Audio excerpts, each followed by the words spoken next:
Welcome to Kung Fu Havoc number 2. It is probably now 12 o'clock, which means it's probably January the 8th.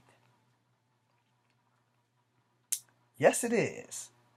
And it is 4 minutes after 12, ringing in the new year. My last video was kind of ostracizing, I guess, and it was about the audience of the real. Not that I set out to disrespect anybody on the real, and I'm sure that they'll probably get back at me on this, but whatever. I'm going to rant about some other things now that I'm meaning to rant about. Alright?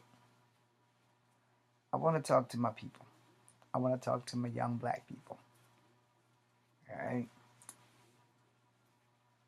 Now, there are a lot of things that happens in this world. And there are a lot of people in this world of every ethnicity and of every background that will do things to make you basically have self-hatred for yourself. I'm here to prevent that from happening. And why am I going to try to prevent that from happening? Well, let me give you a prime example. My face. Alright? If you look carefully, when I smile, my eyes slant. No, I am not Chinese. I am not part Chinese. I am nowhere near Chinese. Granted, I do Chinese Kung Fu and Japanese Karate and Ninjutsu, which started in China, and some samurai stuff. Let me rephrase that. I used to do that before I joined the army and had to get a hip replacement and in need of another hip replacement. So, since I was a little kid, there's been a lot of self-hatred towards me. And mostly because of my multi-ethnicity. Now, as I got older and became more accepting, it wasn't that racism so much went away as it got stronger. It would be guys that come up to me, Terminator style.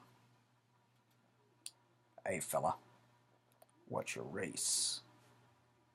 Or my favorite, when I used to work at Kegler's, hey Chief, how's it going, Chief? What are you doing, Chief? As a person of multicultural descent, I have been kind of self-hating a lot. Because as I've touched on this before, and if you've seen the last video, I touched on it again by accident, clearly by accident, in anger. Since I was a little kid, I've never really fit in because of my multiculturalness. Where people will be like, are you black or you white? And then when I found out that I'm also Native American, oh, that was a big ass kick in the nuts. So, I've had kids make me hate myself when I was younger due to the fact that I'm fair skinned. I'm not brown. Like, this here is not my true color. This is my true color up here. So, I've had people make me hate myself because of the fact that, I'm not exactly black. I got a black nose. I have Native American eyes. I have Native American and white hair. I don't have coarse hair. Alright? So, I've had a lot of self-hatred, and it wasn't something that I'm proud of. It just kept happening because I really didn't know how to deal with it. Because back in the 70s and 80s, my childhood, because I'm a product of the 70s, so 80s and 90s was my childhood. And even as a grown person, you're never really so grown that you don't know everything. And in the 70s and 80s, when I'm coming up through school, middle school, grade school, high school, there was always one or two kids that had to pick. And I'm granted, I got the bullseye. I've always had the bullseye. Short, I'm skinny, and I'm of multiculturalness. So out of those three things, above all else, generally it was more racially based because people didn't know what my race was. And unlike everyone else, hell, I didn't discover I was part Native American until the 5th grade. So when you read history books or anything that makes somebody of your race seem like the bad guy, you naturally believe it. They're the bad guy. My first hero I read was a DC comic book named Jonah Hex. I loved it so much, I took the name. I could read when I was 3, and it made me want to read more. And Jonah Hex, he was a white cowboy. I think he killed a few Indians, and I enjoyed it because I didn't know I was part Indian. But also throughout history, whenever you watch the cowboys and Indian movies, the Indians were always the bad guys. Always the bad guys. Nobody ever took the coin and flipped it to see what actually was going on. And history books kind of shade things out a little bit. They don't really tell you, oh yeah, you guys were invaded and we took your fucking land. Now they left that shit off. Now, that's not cool. But it did happen.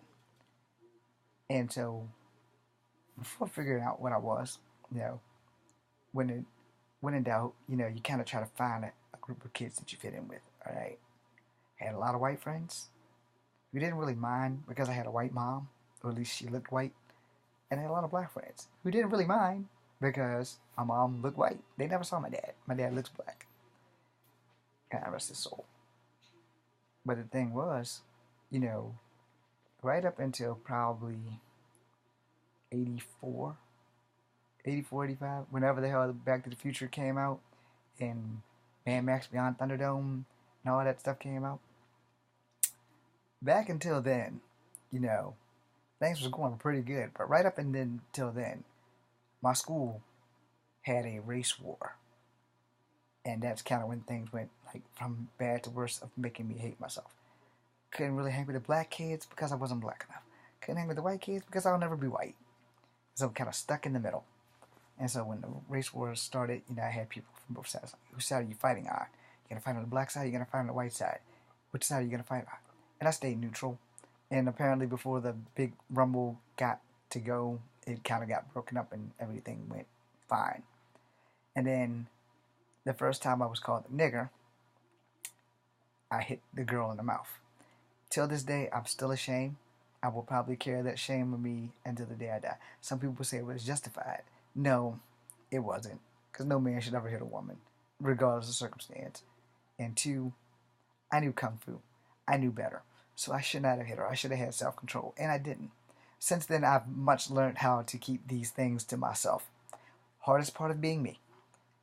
Now, as I got older, and the transition from grade school to middle school, I started learning more about my Native American culture, learning more about my black culture, skirting my white culture.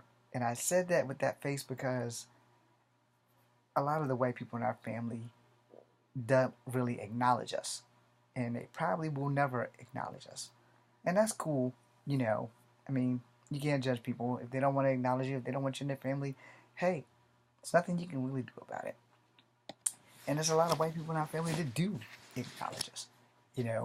I haven't met them, but I know they acknowledge us. And I'm sure they acknowledge my mom because she looks just like them. Anyway, so a lot of things you got to understand. These things lead to self-hatred. And it's not really coming from family members. No. Self-hatred generally comes from classmates. When I got to middle school, it was like, I kind of seemed to have lost both sides of friends. Black friends would hang more with black people, white friends would hang more with white people, and I would kind of be stuck in the middle, and their friends didn't like me, and their friends didn't like me. So it kind of wound up, by the time I got to like the 7th grade, I was basically lone wolfing it because some friends would associate with me unless their friends were around, and then they wouldn't associate with me just because no one wants to be attached to the Kung Fu comic book geek. Alright? I said it. I do Kung Fu, and I'm a comic book geek. The only friends I've really ever had that's never ever stabbed me in the back was my comic books and my G.I. Joes. So, no one really wanted to hang with me, like, talking about it. They would hang with me on the weekends because no one at school would see them. So, again, even some of your friends can lead to self-hatred. Not willingly, but, depending on how sensitive you are, That's kind of how I got there. And a lot of self hatred has never really come from family, but mostly outside influences. Black people would do something stupid, so now I can't go shopping because I'm scared I'm going to go to jail because I'm black. By the time I got out of school and the serial rapist came around, it only got worse. And then when we finally got like to a point where black people were no longer on the chopping block because of 9/11, then that dumbass DC sniper came along and fucked that up for everybody again. And then again, it's like other people would start doing dumb shit to ruin it for black people. And in my other video, I touched on the lady pretending to be black and how she didn't really hurt anybody, but everybody's out for her blood. Well, try being multicultural. Try pretending that you're not. See how far that gets you. Because it hasn't gotten me far to just be black. Because most of the time, when I tried to just be black, people will call me on it. And the only thing black about me basically is my private parts and my mouth. All right? Because I cuss like a black person. And I'm all right downstairs. Anyway,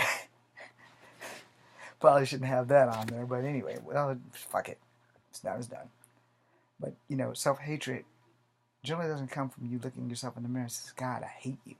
Because I've always thought that I was ugly until I burnt off my face. Then I said, okay, as ugly as I am, I got uglier. So now that everything is healed up and this is all back, I don't think I'm that ugly anymore.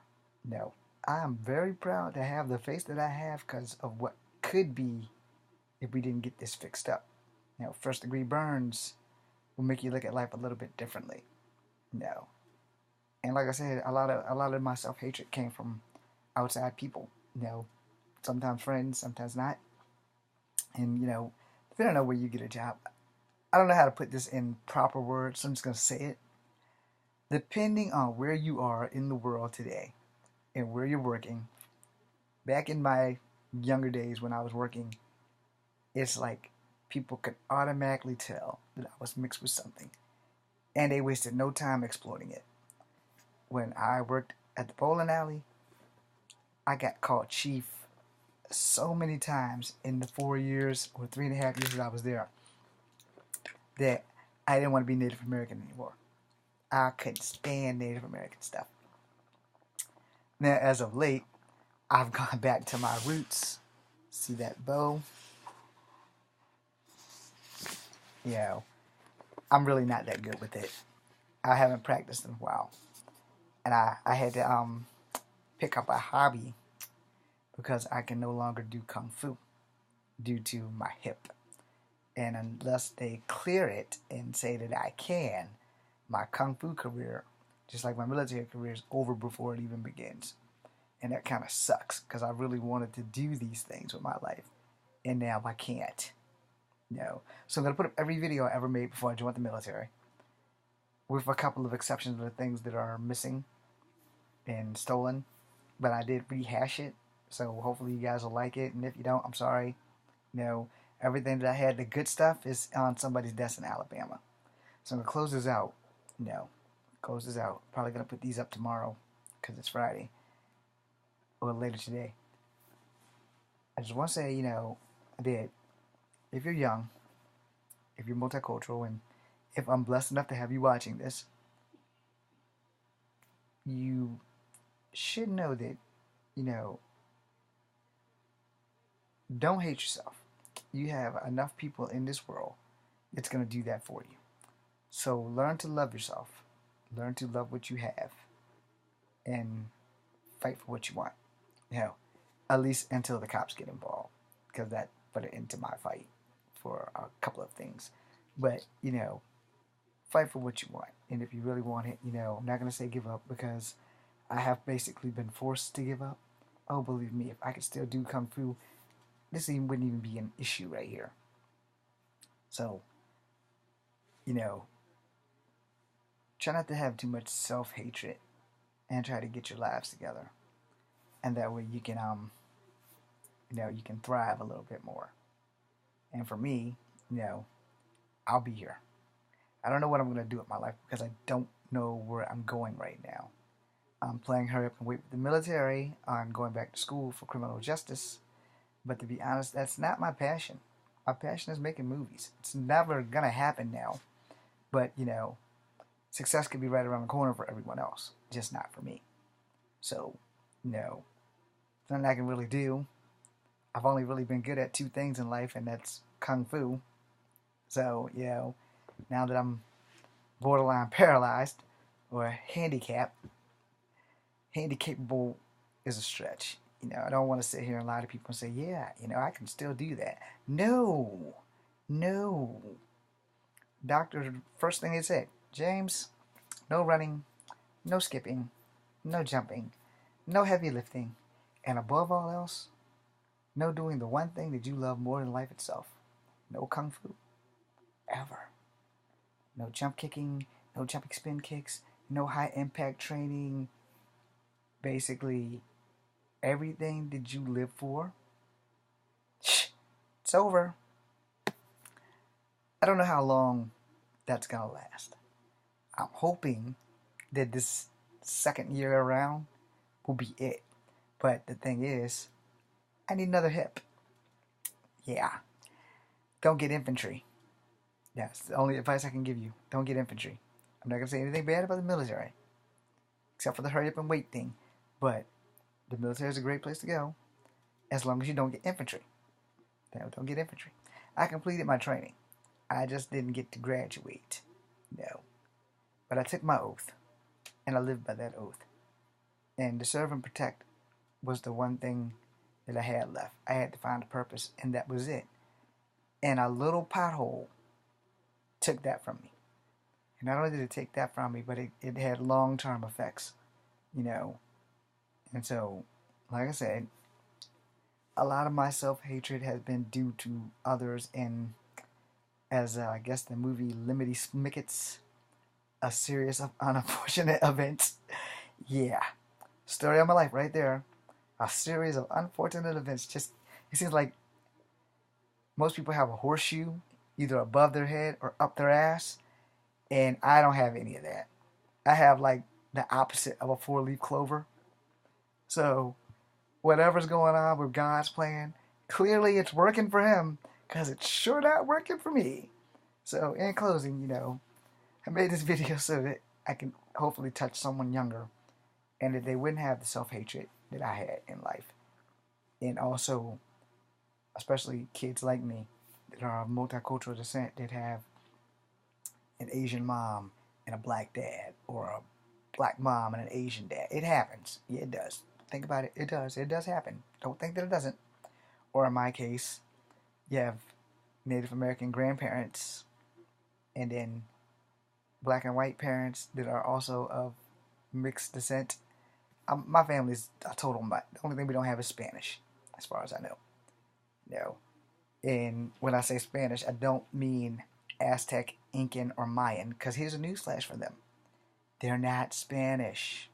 They're Native Americans. Yeah, that's right. Aztec, Incans, and Mayans also came from the same tribes that crossed the land bridge and diversed out. So newsflash for all of you. We're all Asian. Okay? I, on the other hand, am the ultimate mix. No, what the hell can you say? So, in doing so, I'm very proud of my heritage, all three sides, most of the time, until someone black does something stupid. I can't really say anything about white people because I love white people. They're just crazy, but I still love them. And Native Americans, I think the main point is that they survive and they thrive. At the worst, they still do the best. So, all hail the Cherokee. Now, as far as I know, we're Cherokee. We're not like Blackfoot or any of that stuff. I will have to get that damn DNA test just to figure it all out, but I got time for that. I just got to find the money for it, all right? Because nothing is free. So, in closing, in this 20-minute rant about self-hatred, I just want everybody who's like a multicultural to understand it. You can't help the family you're born into. God knows I wish I could. I would have gladly have been born full-blooded Cherokee or Chinese, where there would only be two of us instead of the seven of us. No, Mama's not afraid of Peter jokes, Roberto. And so, kicking it live like Bruce Lee here. Self-hatred comes in many forms. Don't fall into the self-hatred racket. I'm James Williams Jr. This is Kung Fu Havoc 2, signing out.